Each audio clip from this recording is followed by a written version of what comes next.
میں F B news کے طرف سے جو ہے نا ٹیم کو تمام راجہ شہزاد صاحب کے نگرانی میں آئی ہوئی ہے ان کا تمام شکریہ ادا کرتا ہوں،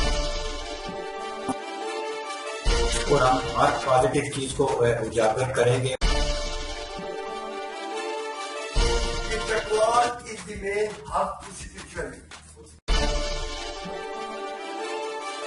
میں اس قابل نہیں ہوں، لیکن اس کے باوجود ان لوگوں نے مجھے اتنا پروٹوکول دیا ہے کہ انہوں نے مجھے اپنی محلے کی مسجد میں بطور امام مسجد مقرر کیا ہے۔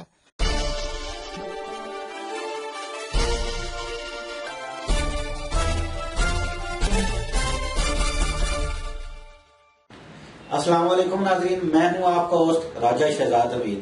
آپ دیکھ رہے ہیں آپ کی آواز شہزاد راجہ کے ساتھ۔ ناظرین، آج ہمارے ساتھ ایک بہت معروف شخصیت موجود ہے، محمد ہارون کیانی۔ یہ شوبز کی فیلڈ میں بہت بڑا نام، ٹیلی فلمز ہو، ڈرامے ہوں، مزاحیہ ہو یا کوئی سنجیدہ پروگرام، آپ ان کو اسی شکل میں دیکھیں گے، اور یہ کسی تعارف کے محتاج نہیں ہے۔ میں مزید انہی کی زبانی آپ سے ڈسکس کرتے ہیں، انہی کی زبانی آپ تک ان کے پیغام اور ان کے اندر چھپا ہوا ایک انسان، ایک فنکار، وہ ہم انہی کی زبانی سنتے ہیں۔ السلام علیکم سر۔ جی وعلیکم السلام۔ کیسے مزاج ہیں؟ اللہ کا بڑا کرم ہے جی، اور آپ کا بڑا شکریہ کہ آپ نے یہاں پہ بلایا جی ہمیں۔ تو نہیں، یہ ناظرین کا بڑا اصرار تھا کہ جو ہے ہم ایسی کسی شخصیت کو لے کے آئیں جو طنز و مزاح کے حوالے سے بھی وہ کچھ ڈسکشن ہو جائے۔ اور سر، آپ نے یہ کیریئر کا آغاز کون سا جان سکتے؟ سر میں نے ریڈیو سے شروع کیا تھا، اور ایک بڑا مشہور پروگرام تھا پھول چہرے۔ میں بچپن کی بات ہے، تب سے میں نے شروع کیا تھا۔ اس کے بعد پھر میں نے ٹیلی فلم پہ بھی گیا۔ ٹیلی فلم پہ پہلا جو میں نے سیریل کیا تھا، چھوٹا سا کریکٹر تھا اس میں، وہ میرے لیے بڑی آزاد کی بات ہے کہ وہ پٹواری میں تھا، اور اس ڈرامے کا نام تھا اونچے بوئے، یعنی اونچے دروازے۔ اور اس میں نے چھوٹا سا کریکٹر کیا۔ اس کے بعد پھر اسٹرگلر، تو آپ کو پتا ہے اسٹرگلر چل رہا تھا۔ اچانک میں ایک دور بیچ میں آ گیا پٹواری فلم کا۔ ایک فلم ہمارے بہت ہی پیارے سے دوست جناب انجم ملک صاحب نے بنائی جی، میکی کھڑو انگلینڈ۔ لیکن وہ ابھی ریلیز نہیں ہوئی تھی، تو ایک ہمارے پیارے سے دوست ہیں جی طاہر چودھری صاحب، انہوں نے ایک ڈرامہ بنایا تھا، اس کا نام تھا رولا رپا، اور بعد میں وہ میں بھی ککڑ خاصا کے نام سے مشہور ہوا۔ اس میں اتفاق سے میں ایک چھوٹے سے کریکٹر میں تھا، جو وہ کریکٹر بعد میں ہیرو بن گیا، مودہ نٹھڑ۔ کوئی بھی کام ہوتا ہے تو وہ بھاگ جاتے ہیں، تو بس وہاں سے پھر شروع ہوا، اور اللہ کا کرم ہے کوئی میں نے 400 پٹواری فلمیں کی ہیں۔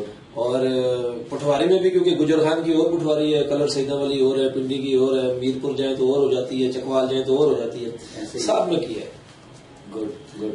اور جو تقریباً 10-15 جو سپر ہٹ فلمیں اکثر میں ہوں۔ Good, very good.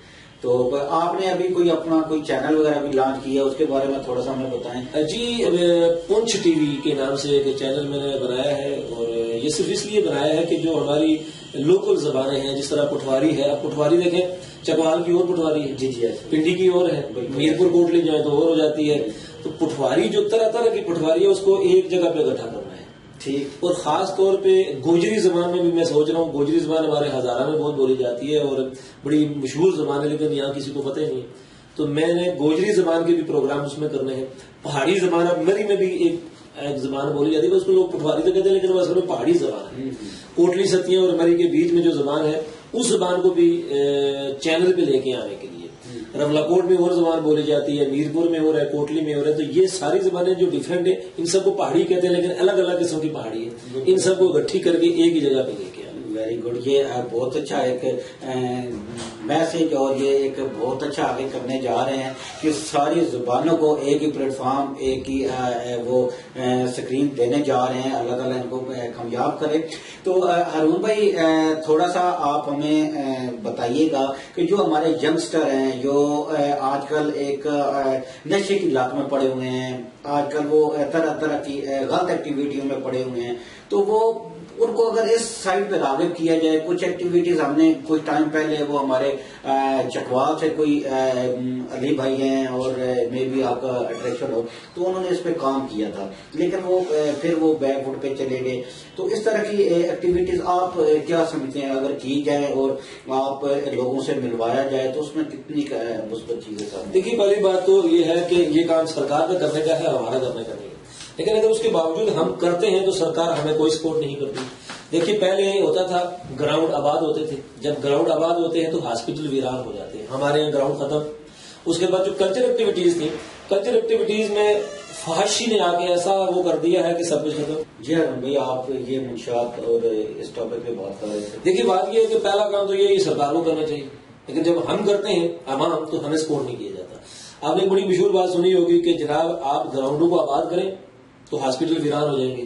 تو انشاءاللہ جناب ہمارے یہاں جو گراؤنڈ تھے اب ان پہ بلڈنگیں بن گئی ہیں, اور جو کسی کی حاکم سامی مطلب کسی کی زمین تھی اب وہاں کھیلنے نہیں دیتے, گراؤنڈ ختم ہے. تو انشاءاللہ پھر کیا ہوگا, یہی ہوگا نا, لوگ چرس پاؤڈر ہی پیئیں گے نا. وہ اوپر سے پہلے میلے ہوتے تھے اب نہیں لگتے. کلچر جو ابھی کلچر ایکٹیویٹیز ہے وہ بالکل ختم ہے. اگر میں آپ کو بتا رہا ہوں, میں ایک آرٹسٹ ہوں, ہمارا کام ہے ڈرامے کرنا, ہمارا کام ہے شوز کرنا. اب شو کرنے کے لیے جب ہم ڈی سی او کے پاس جاتے ہیں تو پہلے سب سے پہلے یہ کہا نہیں جی رہنے دو جی حالات بڑے خراب ہیں. تو ہم نے کیے ہوئے حالات کس نے خراب کیے ہوئے؟ حالات ٹھیک کرنا سرکار کا کام ہے, ڈی سی او صاحب کا کام ہے, پولیس کا کام ہے, یا آرٹسٹ کا کام ہے؟ آرٹسٹ کا کام ہے شو کرنا, ان کو سرکار کا کام ہے یا جو ضلعی انتظامیہ اس کا کام ہے کہ وہ ہمیں پروٹیکشن دیں, ہمیں سہولتیں دیں, بجائے اس کے اور نہیں جی کیا نہیں کرنے ہیں. تو ہم مجبوراً بیٹھ جاتے ہیں. مجھے یہ بتائیں کہ آرٹسٹ شو نہیں کرے گا تو کیا کرے, دیواریں چڑھانا شروع کر دے, ڈاکے مارے, کیا کرے؟ یہ بھی نہیں کر سکتے نا. اور پھر ایک بڑی پرابلم یہ جو حکومت چینج ہوئی تھی, بڑے نعرے لگائے ہم نے, بڑی ڈانسیں کی, مفت کی مجرے ہم نے ایسے ایسے کیے ہمارے فنکاروں نے, آپ یقین کریں حیران ہو جائیں گے. سرکار نے آتے ہی سب سے پہلی چھری فنکاروں پہ چلا. تبدیلی اس قسم کی آئی ہے سر کہ اب فنکاروں کو یا تو ڈاکو بننا پڑے گا یا پھر فنکاروں کو ریڈیو لگانی پڑیں گی. کچھ نے تو لگا لی ہیں اور جو باقی بچے ہیں وہ بھی لگائیں گے, کیونکہ کلچر ایکٹیویٹیز کو ختم کر دیا گیا. جتنے فنڈز تھے وہ سارے ختم. اب کہتے ہیں جس ہمیں کچھ دیو. اب مجھے یہ بتائیں کہ آرٹسٹ کیا کر سکتا ہے, اس کا متبادل کیا ہے آرٹسٹ کے پاس؟ دیکھیے آرٹسٹ ایک اتنی سی چھوٹا سا دل کا آدمی ہوتا ہے آرٹسٹ, اور اگر آرٹسٹ جو ہے وہ کسی جانور کو بھی زخمی حالت میں دیکھے گا یا بھوکا دیکھے گا یا کسی پریشانی میں دیکھے گا, وہ پریشان ہو جاتا ہے. اب اس کے ساتھ یہ ہے کہ پورا دن وہ لوگوں کو انٹرٹین کرتا ہے, شام کو کسی سے مانگ کے نہ 500 روپیہ تو وہ گھر کے لیے آٹا لے کے جا رہا ہوتا ہے.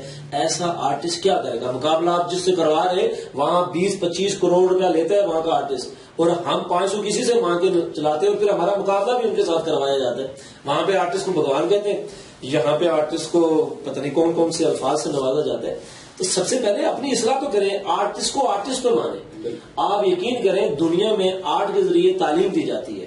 ہمارے یہاں آج بھی آرٹسٹ بیچارہ جو ہے پورا دن ایکٹر بنا پھرتا ہے, اور شام کو ہتھوڑی پکڑی, کرنڈی پکڑی, یا کسی ریڑھی پہ کھڑا بیچارہ. مجھے بتائیں کہ جس آرٹسٹ کے ہاتھ میں ہتھوڑی ہوگی اس کا آرٹ تو مر گیا. آرٹسٹ کو آپ آرٹسٹ مانیں. آپ یقین کریں پوری دنیا کے ساتھ لڑائیں, ہم لڑنے کے لیے تیار ہیں میڈیا کے محاذ پہ, لیکن کیسے لڑیں گے جب بھوکے پیٹ تو نہیں لڑ سکتے نا. بھوکے پیٹ دیکھیں, اب ہمارے یہاں پہلے تمام آرٹ کاؤنسلز جو تھیں ان کو ایک کلچر ایکٹیویٹیز کے لیے ایک فنڈز ملتا تھا, ہم وہاں ڈرامہ کرتے تھے, ہمیں پیسے دیے جاتے تھے. اب ایک میں ہوں نا کہ میں نے وہاں ڈیٹ لیے, مجھے کچھ پیسے ملیں گے, تو میرے ساتھ 10 آدمی کا روزگار چلتا تھا. 10-15 آدمی ہم رکھتے تھے آرٹسٹ, وہ روزگار چلتا تھا. سرکار نے آتے ہی وہ فنڈز بند کر دیے. اب ہم آرٹ کاؤنسل میں ڈرامہ کریں تو اپنے پاس سے 10-15 ہزار دیتے ہیں. کیسی بات ہے, پہلے لیتے تھے اب دے کے کرنا پڑتا ہے.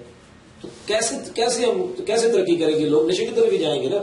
اب تو ہمارا بھی دل کرتا ہے کہ جب بچے رو رہے ہوتے ہیں, پریشان ہیں, پیسے نہیں ہیں, تو پھر کہتے ہیں سکون ہے کو سوٹے ہی لا لیں گے.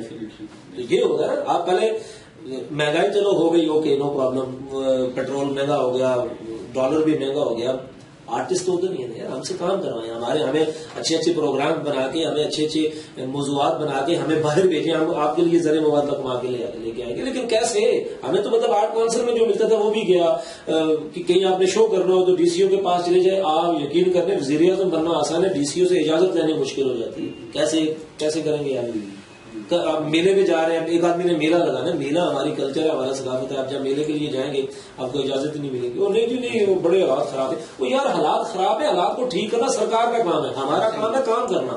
تو اب ایکسیڈنٹ ہو جائے گا یہ سوچ کے آپ گاڑی پہ نہیں بیٹھیں گے تو پیدل چلے جائیں گے. یہاں سے آپ جینا چلے جاتے ہیں چکوال پیدل تو نہیں جائیں گے نا, گاڑی میں بیٹھ کے جائیں گے. تو آپ اس لیے نہ بیٹھیں گے نہیں جی ایکسیڈنٹ ہو جانا ہے, پھر بھی آپ کیسے کام کریں گے؟ جب سب سے پہلے حالات کو بہتر کریں, جب حالات اچھے ہوں گے آپ کی کلچرل ایکٹیویٹیز ہوگی, آپ کا اسپورٹس آگے آئے گا. بڑے بڑے ہمارے یہاں بہت بڑے بڑے لوگ ہیں, بہت بڑے بڑے کھلاڑی ہیں, بہت بڑے بڑے فنکار ہیں, بہت بڑے بڑے رائٹر ہیں, ڈرامہ نگار ہیں. دیکھیں دنیا میں اس وقت جتنا میوزک ہمارے پاس ہے دنیا میں کسی کے پاس نہیں ہے, لیکن ہمارا میوزک پڑوسی ملک میں ہمارا ہی بک رہا ہے, ہمارے گانے بک رہے ہیں, ہماری شاعری بک رہی ہے, ہمارے سنگر بک رہے ہیں, ہمارے ملک میں نہیں بک رہے. وجہ حالات خراب ہیں. سنگر کا کہیں کنسرٹ ہو آپ اجازت لینے جائیں اور نہیں حالات خراب ہے, پولیس آپ کو پروٹیکشن نہیں دے سکتی, ڈی سی او آپ کو اجازت نہیں دیتا, کسی وزیر مشیر سے فون کر رہا ہے وہ کہتے ہیں یار اسی آپ بزی ہیں, کیسے چلے گا پھر کوئی باہر جا رہا ہے کوئی ادھر جا رہا ہے کوئی ادھر جا رہا ہے, تو یہ تو پھر جو بیچارے باقی بچے ہیں انہوں نے سوٹا ہی لگانا ہے. بالکل ایسے ہی ہے. لمحہ فکریہ ناظرین, یہ آپ نے بہت گولڈن ورڈ سے جو ہارون بھائی ہماری میٹنگ اور اس پروگرام کی وساطت سے بات کہاں سے کہاں پہنچی, لیکن یہ قیمتی ورڈ سے اور حقیقت میں ہم اگر یہ کرنے جا رہے ہیں تو سرکار کیا کر رہی ہے. ہم لوگوں کو یہ قدم اٹھانا پڑے گا, ہم لوگوں کو یہ چیزیں کرنی پڑیں گی حقیقی معنی میں, تب جا کے ہمارے حالات سدھریں گے, ہم مہنگائی پہ بھی قابو پائیں گے, اور اپنی جب تک ہماری نئی نسل آ رہی ہے کیا سیکھ رہی ہے اس کو کیا ہم پرووائڈ کر رہے ہیں, کل ہم اسے کیا کہیں گے کہ یہ آپ کیوں کھا رہے ہیں, ہم اسے دے کے کیا جا رہے ہیں. یہ لمحہ فکریہ ہے گورنمنٹ کے لیے, اور اسپیشلی جو پرسن اسے ریلیونٹ ہیں ان کے لیے بھی کہ وہ کیا کرنے جا رہے ہیں. تو پروگرام کا وقت ختم ہوتا ہے. میں بہت شکریہ ادا کرتا ہوں صاحب ٹائم دینے کا. تو اسی کے ساتھ اجازت چاہتا ہوں, آپ کا میزبان راجہ شہزاد امیر اجازت دیں. اللہ نگہبان.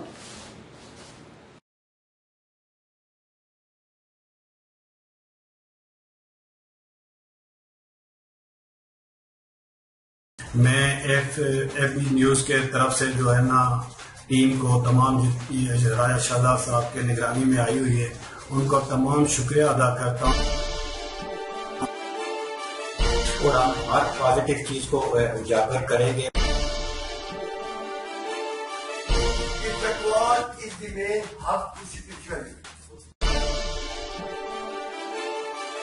میں اس قابل نہیں ہوں, لیکن اس کے باوجود ان لوگوں نے مجھے اتنا پروٹوکول دیا ہے کہ انہوں نے مجھے اپنی محلے کی مسجد میں بطور امام مسجد مقرر کیا ہے.